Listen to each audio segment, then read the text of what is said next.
May 10th. We cannot organize revival, but we can set our sails to catch the wind from heaven when God chooses to blow upon His people once again.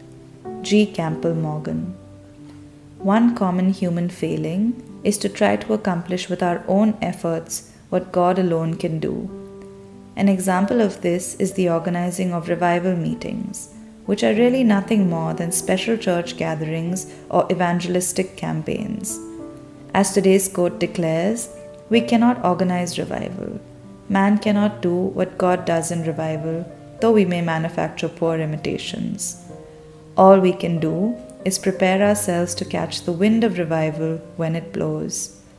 As the song "Prepare the Way" goes, we can make ready our hearts, our homes, and our churches.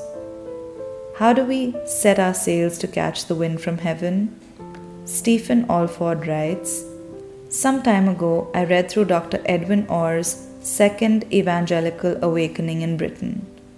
In this magnificent work, he tells how revival swept the British Isles 100 years ago. Analyzing the substance of his entire treatment, I came to the conclusion that two indispensable conditions for revival are unity and prayer. We see a wonderful example of this in the early church. In the 10 days after Jesus ascended to heaven, they all joined together constantly in prayer, along with the women and Mary, the mother of Jesus, and with his brothers. When the day of Pentecost came, they were all together in one place.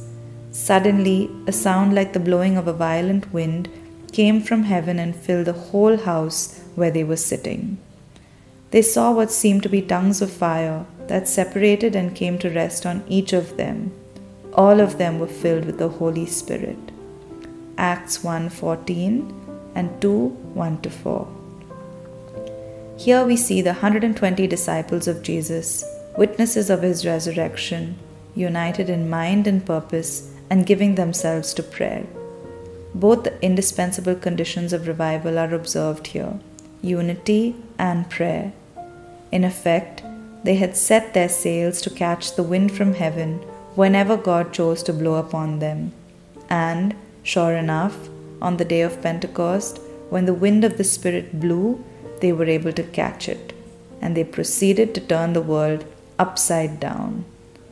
Today's prayer: Lord, help me to set my sail to catch the wind from heaven.